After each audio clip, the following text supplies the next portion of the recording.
तो आइए बच्चों, साधारण ब्याज का एक थोड़ा अलग सा प्रश्न हल करते हैं।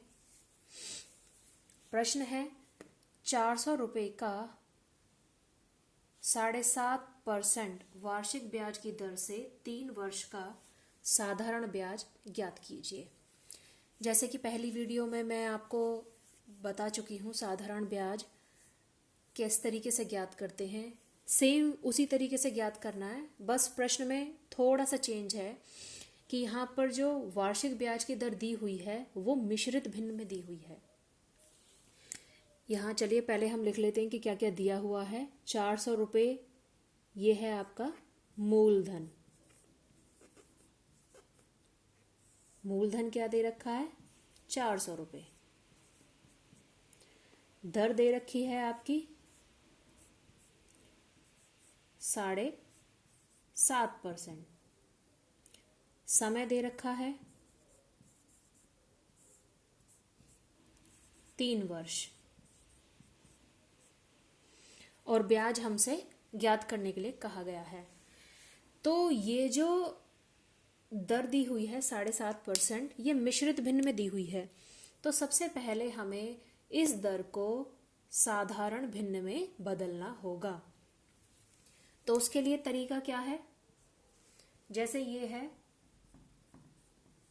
7.5 जो कि मिश्रित भिन्न में दिया हुआ है, इसको हमें साधारण भिन्न में बदलने के लिए क्या करना होता है?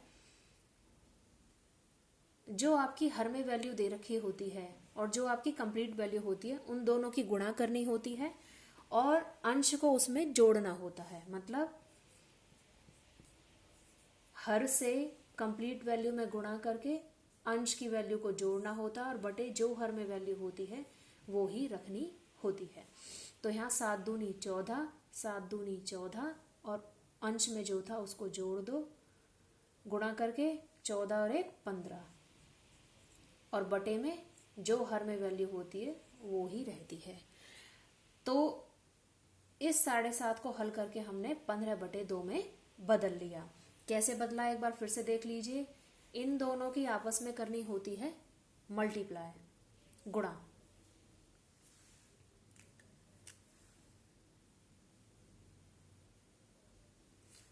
सात की और 2 की आपस में करेंगे गुणा और गुणा में ये जो अंश में वैल्यू है उसको जोड़ देंगे। गुणा करके अंश वाली वैल्यू को जोड़ देंगे और बटे में जो 2 है वो 2 का 2 ही रहेगा। अंश को गुणा करके जोड़ देते हैं गुणा की वैल्यू में और हर में जो रहता है वो हर ही रहता है। तो यहाँ हमने 7 और 2 को गुणा करके उसमें अंश वाली वैल्यू जोड़ दी। तो 7 दूनी 14, 14 और 1 15, ये 15 आ गया और बटे में 2 था तो बटे में 2 ही रहा। तो ये 15/2 वैल्यू निकल कर आ गई है।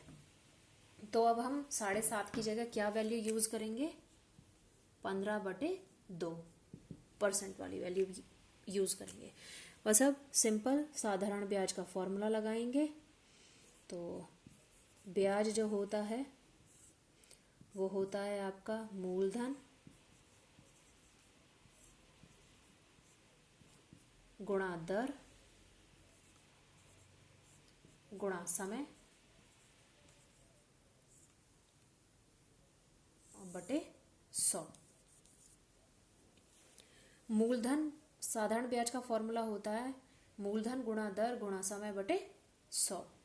तो यहाँ मूलधन हमारा दे रखा है 400, दर दे रखी है 15/2, गुणा समय दे रखा है 3 वर्ष। अब ये जो बटे आएगा, ये वाला जो पूरा बटे है वो ये ही बटे होगा। ये दर वाली जो 15/2 है, 15 ऊपर रहेगा, 2 जो आएगा वो नीचे ही आ जाएगा 100 के साथ गुणा में। इस तरीके से दर की वैल्यू 15/2 है तो 15 ऊपर रहेगी और हर में जो 2 है वो 100 के साथ ही गुणा में आ जाएगा।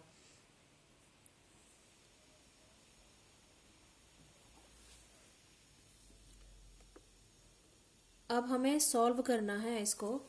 जो वैल्यूज कैंसिल हो रही हैं उन्हें कैंसिल कर देंगे। जैसे ये 100 से ये कैंसिल हो गई, 2 जीरो से 2 जीरो कैंसिल हो गई, और इस 2 से 2 एकम 2 और 2 दूनी 4, तो बचा है आपका यहाँ 2 गुणा 15 गुणा 3,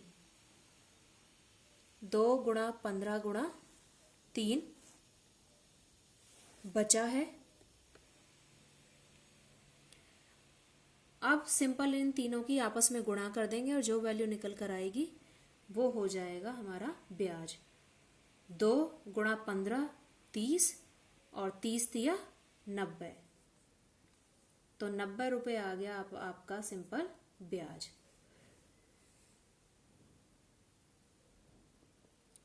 तो ब्याज की जो वैल्यू निकल कर आई है वो आ गई है 90 रुपये। ये ही हमारा आंसर है। तो वार्षिक ब्याज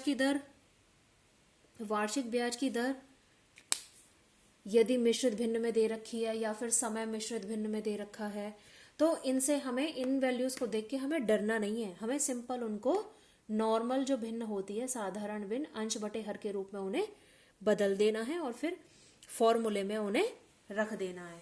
बस इस बात का ध्यान रखना है। यहाँ कंफ्यूजन हो सकता है बच्चों को कि दर की वैल्यू जैसे यहाँ हमने रखी 15/2, तो हर वाली जो वैल्यू है वो 100 के साथ ही, बटे के साथ ही नीचे आएगी।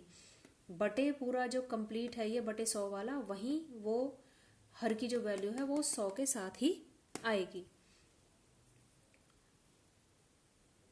इतना ध्यान रखना है बस हमें। उसके बाद जो वैल्यूज कैंसिल हो रही हैं वो कैंसिल करनी है और जो बची हुई वैल्यूज हैं उनको रख के कैलकुलेट करके निकालना है आंसर।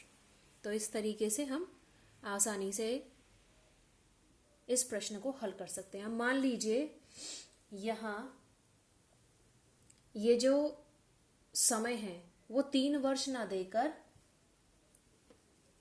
इसे थोड़ा चेंज करके मैं बता देती हूँ, 3 वर्ष ना देकर मान लीजिए 3 सही 1/2 वर्ष दे रखा होता, 3.5 वर्ष दे रखा होता मतलब, तो फिर उसको किस तरीके से करते देखते हैं, उसमें क्या क्या चेंजेस हो जाते। अब यहां पर हमारा समय क्या है, 3.5 वर्ष। जिस प्रकार हमने दर जो 7.5% थी उसको सिंपल वे में कन्वर्ट करके 15/2 किया, ऐसे ही हमें इस समय को 3.5 से नॉर्मल वे में करना है, साधारण भिन्न में, अंश बटे हर के रूप में। तो करेंगे, 3 और 2 की आपस में गुणा होगी, 3 दूनी 6, और जो अंश है ऊपर वो जुड़ जाएगा गुणा की वैल्यू के साथ, 3 दूनी 6 और 1 7, वो ऊपर लिखा जाएगा, बटे जो हर में थी वैल्यू वो ही रहेगी। ये 7/2 वर्ष निकल कर आ गया। तो अब हमारा काम होगा, ये जो हमारा ब्याज का फॉर्मूला है कि मूलधन गुणा दर गुणा समय बटे 100, इसमें इस वैल्यू को पुट करना। देखिए ये बटे लगा लेते हैं पहले। मूलधन की वैल्यू है 400 रुपये, गुणा दर है हमारी 15/2, तो 15 ऊपर आएगा 2 नीचे, गुणा समय कितना है 7/2, 7 ऊपर आएगा और बटे 2 नीचे, इनके आपस में गुणा हो जाएगी, और अपॉन में क्या है 100, वो 100 यही नीचे रहेगा। तो 15/2, 7/2 और अपॉन में जो 100 है वो रहा। तो इस तरीके से हमें लिखना है। यहाँ लिखते वक्त हमें गलती नहीं करनी है कि बटे 2 आप ऊपर ही करके और उसी में ही कुछ कैलकुलेशन कर दो। पूरा जो बटे है उसी में ही आएगा, 100 के साथ ही वो बटे वाली चीजें आएंगी, हर वाली जो चीजें हैं वो 100 के साथ ही गुणा में आएंगी। यहाँ देखिए 2 जीरो से ये 2 जीरो कैंसिल हो गई, ये 2 दूनी 4 से ये 4 कैंसिल हो गया, बचा 15,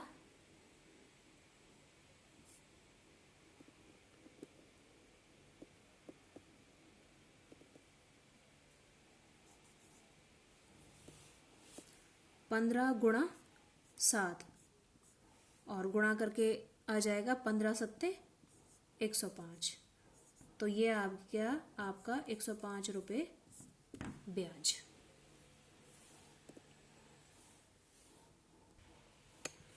तो इस तरीके से आसानी से हम साधारण ब्याज ज्ञात कर सकते हैं, चाहे उसमें वार्षिक ब्याज की दर मिश्रित भिन्न में दे रखी हो या फिर जो समय है आपका वो मिश्रित भिन्न में दे रखा हो। तो सिंपली हमें उस मिश्रित भिन्न को सिंपल भिन्न में कन्वर्ट करके और प्रश्न को हल करना है।